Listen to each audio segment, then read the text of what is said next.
having learned how to transform a normal distribution into a standard normal distribution, the next thing we want to talk about is the distribution of the sample mean y bar. We spoke previously when we introduced the standard error of the sample mean that about the idea that there are, if we have a population and we draw samples of size n, a fixed size n from that, there could be infinite number of possibilities for the number of samples that we draw. Okay, regardless of how the y's are distributed, the original data are distributed, regardless of how that happens, it's always the case that the average of all the y bars is mu, and that the variance of the y bars is given by sigma squared over n. Okay, this result does not depend on normality. This is always true.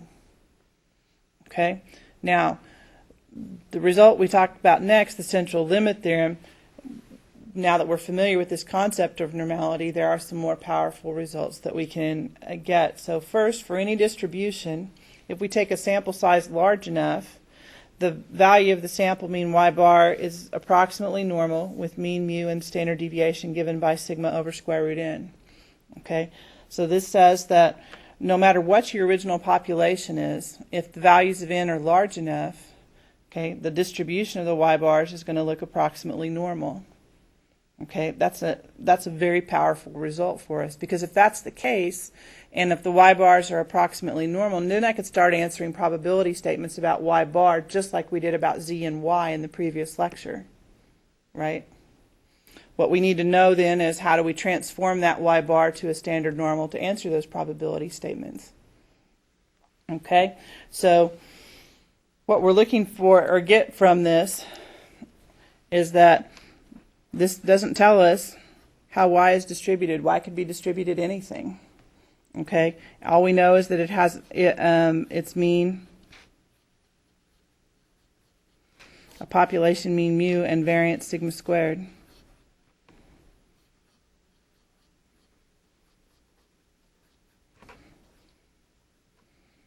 All right, and then here, emphasis on large here. For large n,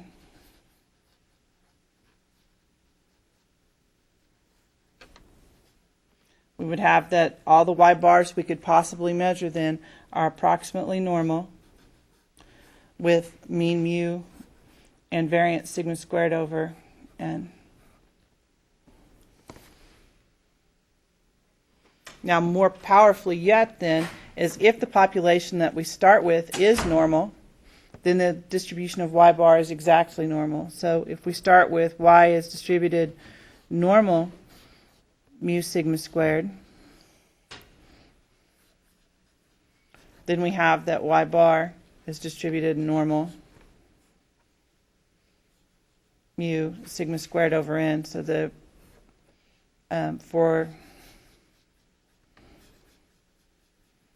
any size of the sample.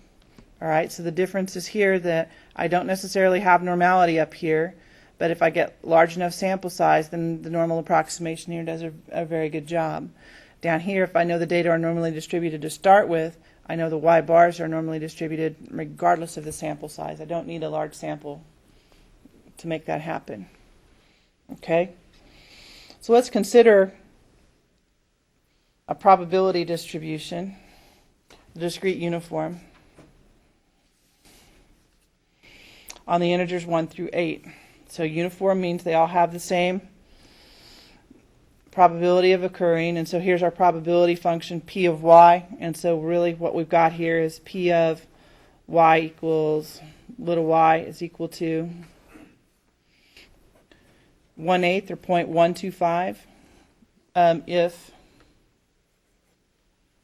y was equal to 1, 2, all the way up to the integer 8, and 0 otherwise.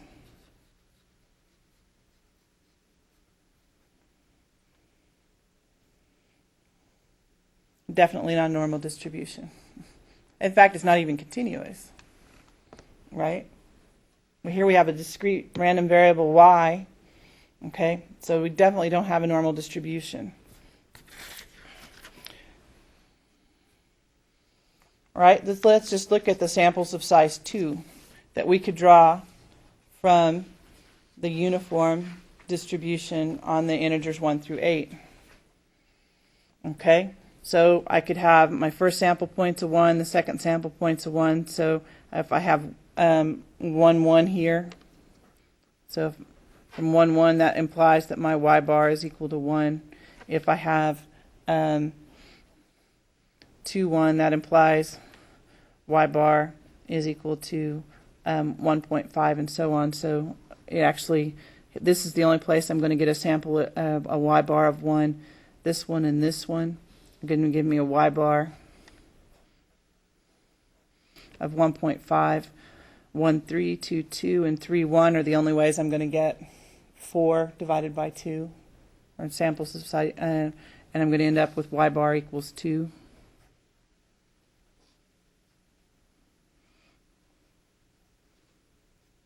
And we could keep going all the way across here, and so we end up with y bar equals 7.5, y bar equals 8, right?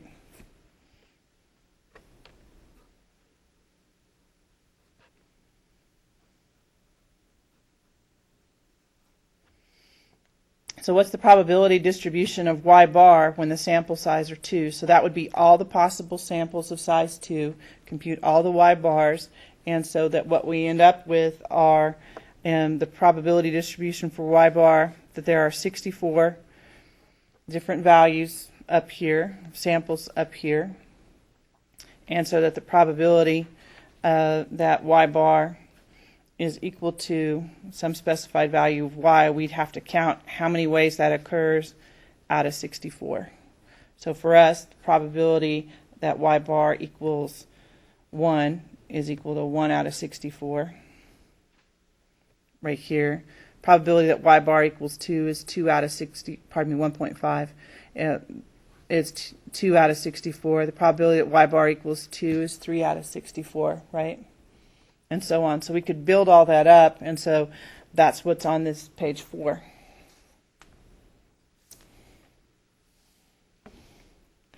All right, we started with something that did not look normally distributed at all.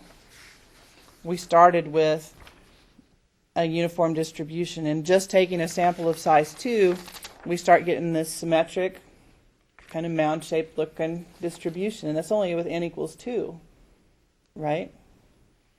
What do you suppose happens as n gets bigger? Well, I end up with more than 64 possibilities, right? These bars get narrower and narrower, don't they? And it starts filling in and looking more like a continuous distribution, right?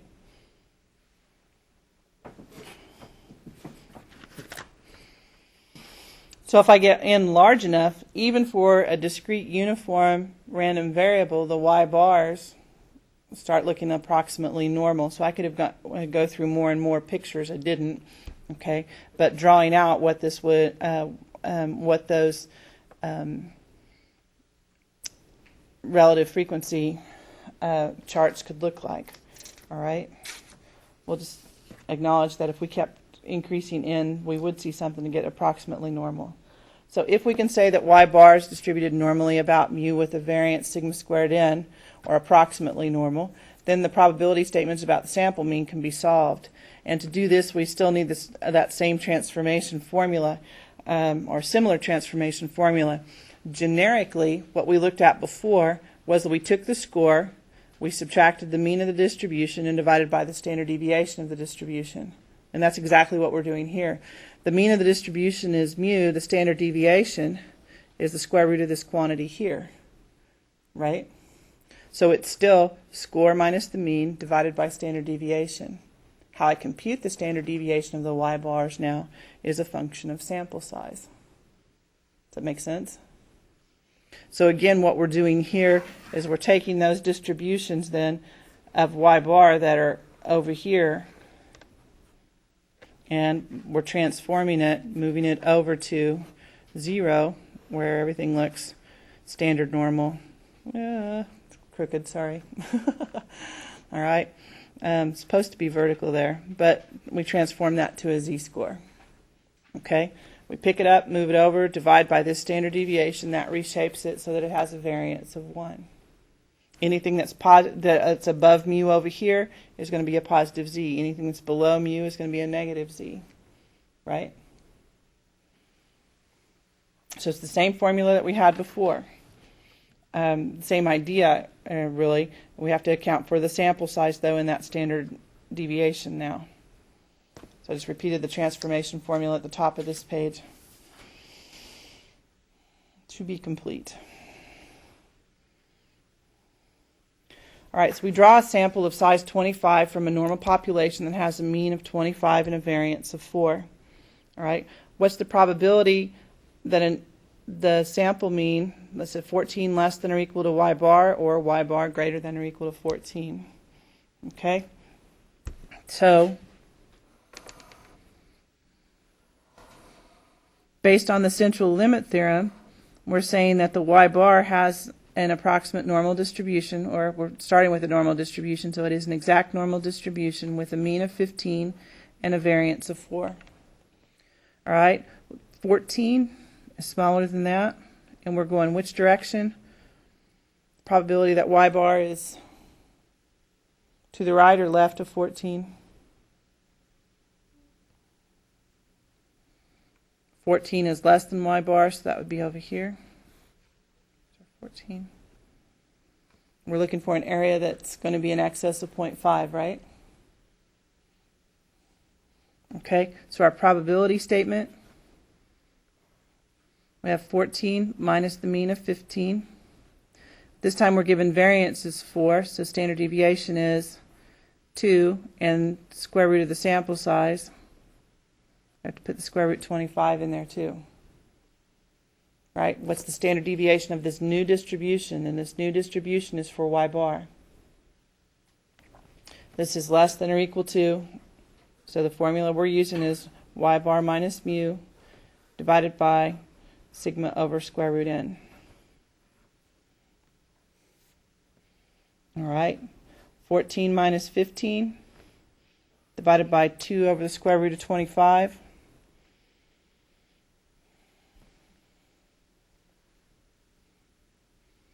We have 1 divided by 0.4, so be negative, and pardon me, negative 1, so be negative 2.5, less than or equal to z.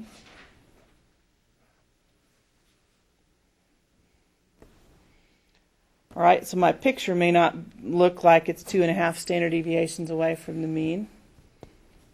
Okay.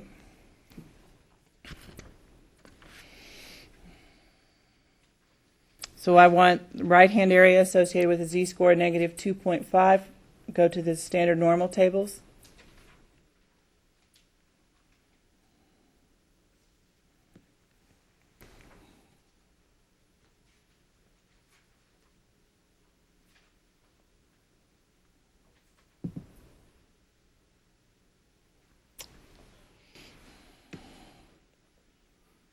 I have 0.9938. Do you agree?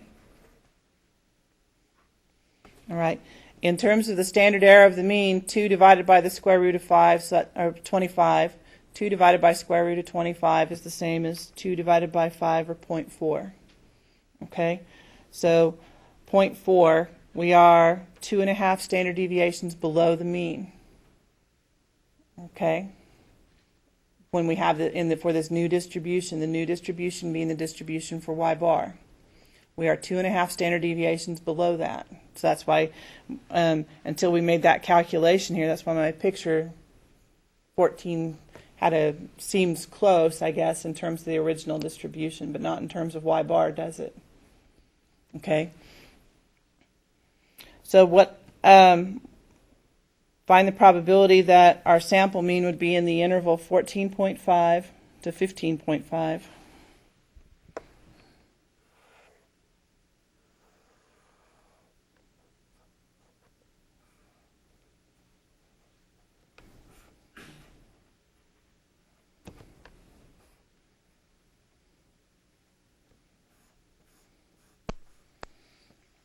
Now they're each 1/2 unit away from the mean here with the y bars, so we see that symmetry.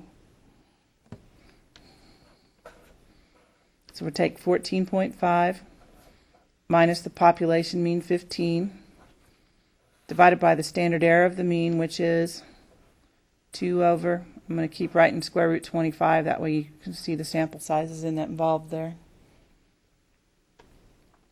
Less than or equal to y bar minus mu over sigma divided by the square root of the sample size n, less than or equal to 15.5 minus 15 over 2 divided by the square root of 25. Agreed?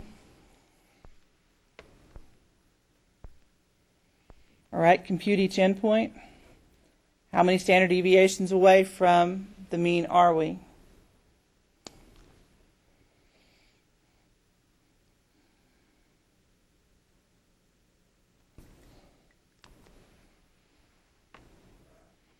Negative 1.25 on the left here, less than or equal to z-score, less than or equal to positive 1.25.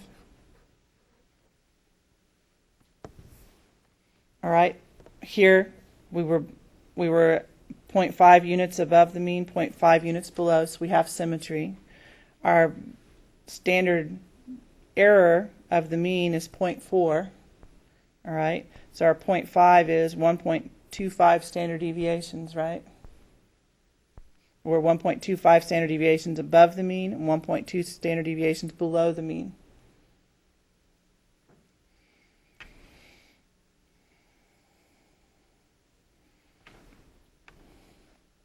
All right, tell me how you're going to compute the probability statement.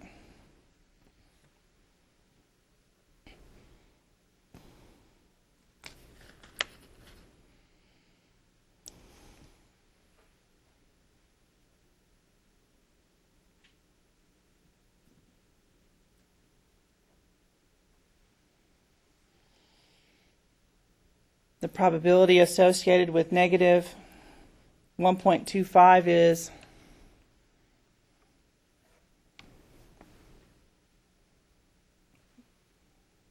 0.89, that's my place, 0.8944.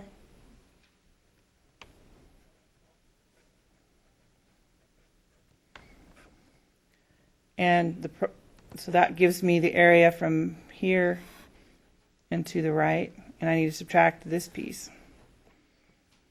So the area to the right of positive 1.25 is equal to what?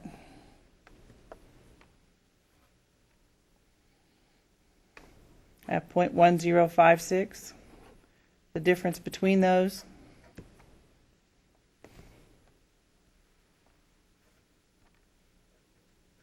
.7888. We agree?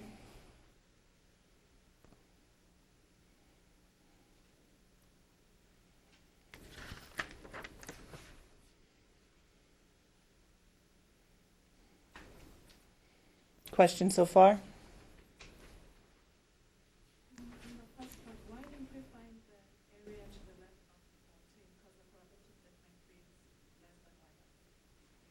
It says 14 is less than y bar, so that means y bar has to be to the right. So the question here was, why did we find right-hand area? So we could have also written this the same way. Flipping is the same, right? So y bar in excess of 14.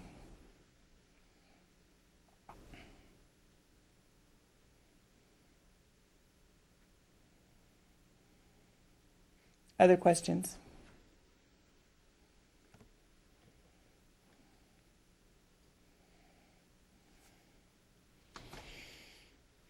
In an earlier lesson, we stated that the sample means were less variable than the original data.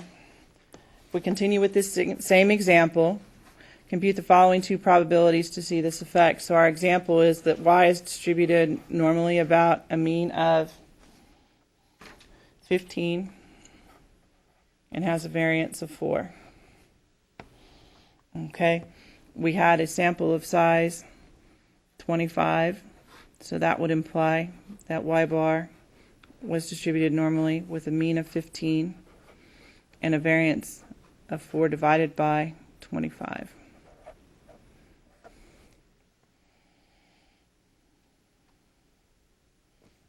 Okay? So what's the probability that an individual score is in excess of 16? From this, all right, so this says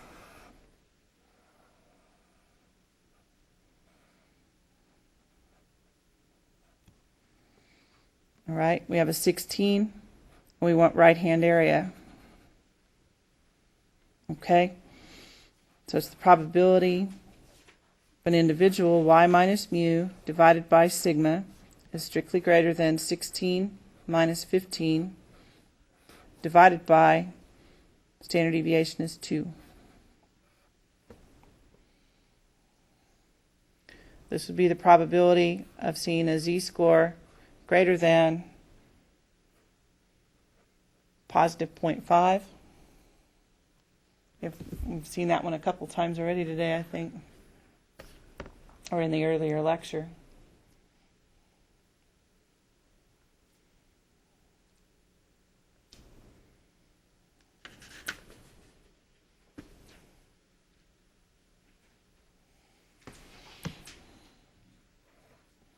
.3085.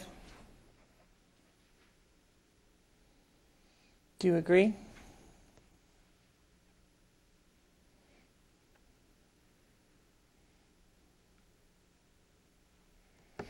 All right. If we want to look at the y bar value being greater than 16, well, the mean is centered. We're still at 15. Our distribution of y bar, 16, is still to the right of that.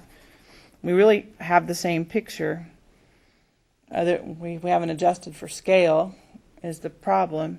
Scale being in the standard deviation, right? Okay, so here our transformation is y bar minus mu divided by sigma over square root n greater than 16 minus 15 over 2 divided by the square root of the sample size 25. The probability that our random variable z is greater than what?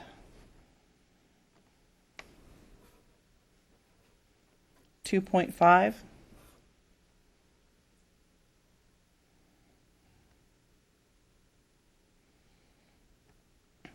If you look up a z-score of positive 2.5, the area to the right of that is 0.0062. Do you agree? All right, so this difference of 1 when we're talking about an individual is less extreme than the difference of 1 when we're talking about a mean of 25. That's what this probability statement is saying. Okay? Think about it. Let's suppose the average height of men on campus is 5'10". I don't know what that is metric. Okay. Suppose the average height of men on campus is 5'10". You each go out and you collect a sample of size, pick whatever size we have. All right. So suppose we each get a sample of size 50. We walk up. We randomly sample 50 males on campus. How tall are you? Okay. Write it down. Okay. And we each compute our average. All right. We know there are some individuals on campus that are probably 6'4" and taller. Right. So is it more likely for me to see an individual with that extreme height or a group of 50 with that height, with that average height? Okay. It's more likely that I'm going to see an individual that be that extreme. That's what we're looking at here. So that's kind of the analogous thing here. All right. It could be just as much as from 5'10" to 6 feet tall. All right. That 2-inch difference there. Okay. So that can affect these probability statements much differently. Now, can I ever get a mean of 50 individuals 6'4" and greater? That can probably happen. Probably don't have a random sample though. I'm probably over there by Gallagher-Iba or the football stadium in the afternoon, right? After practice lets out. Hardly a random sample, okay? But that's that demonstrates the point that individuals can have those extremes with a greater probability than a mean can. The means are going to tend to be, the sample means y bar are going to tend to be more like the population mean mu.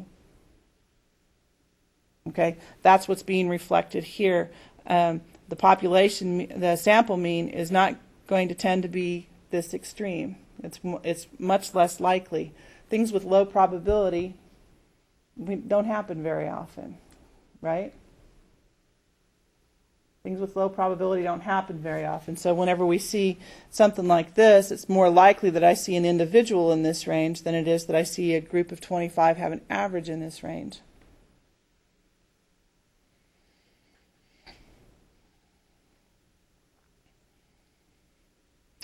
Then our question next becomes, well, okay, I don't know what the population mean is. I'm trying to get some idea of what it truly is. Okay, so if we can make a judgment or a claim that says, okay, the population mean is 15, and I want to test that. I want to make some, how do I evaluate that? So you say, well, I'll start taking some measurements. All right, I'll take a few measurements. So here we took 25. So if my sample of size 25 has a mean in excess of 16, if 15 is true, that shouldn't happen, should it? Not very likely. It can happen, but it's not likely to happen. Okay? So what if it does happen? What do you do? So do you then you start questioning that claim of 15, right? And that's where we're headed after the exam, is that how do we test those kinds of claims? We need to look at these kinds of probability statements and go through this judgment about probabilities using our samples, put probability in our decision-making process and says, okay, wait a minute, probability says this shouldn't happen, but it did, so I'm going to tend to question the claim you're making, okay? Or I'm going to believe that this evidence is proving a point, okay? And so we'll set that up in the form of testing a null versus an alternative hypothesis coming up after the exam, okay? So these probability statements don't go away just because we get to the first test, okay? They don't go away. They still stay with us, all right? We just have to, we're going to use them in a different fashion, but we need to get some of these probability basics clear in our minds first before we go forward with that. Any questions? Distribution of sample mean? We could have done a bunch of others just like we did in the previous standard normal and individual Y case, but I think we kind of got the hang of it. The big thing on the distribution of the sample mean is make sure you get the sample size in those. Okay, that's usually the biggest problem, is forgetting the sample size. Second biggest thing is using variance here instead of standard deviation. Okay, those are the two critical things. Be careful when you report a z-score that is between 0 and 1. You're not done if that's z. Okay, the hardest thing for me when I grade students' exams on these kinds of things is that it helps. I believe anyway. That's why I do it. I believe it helps you to write out these probability statements so that you can see my thought process along the way. You need to do the same back. This random scatter of thoughts is hard to grade and hard to figure out for me to look at that and say, okay, you need to focus on this here. You're doing something wrong here. All right? So try and keep those probability statements flowing the same way. Very often what someone will write, they'll write z equals 0.5 equals 0.035 or 0.305. I'm like, wait a minute, 0.5 is never 0.305. And if you step back and look at what you've written, it makes absolutely no sense just because you're kind of picking and choosing probability statements. So work on your notation as you go through things too. Okay? Because that, whenever you go back and reread your test and proofread your test, then if you've written the probability statements out, more fully, it can help you troubleshoot for errors rather than this random scatter of thoughts. Okay.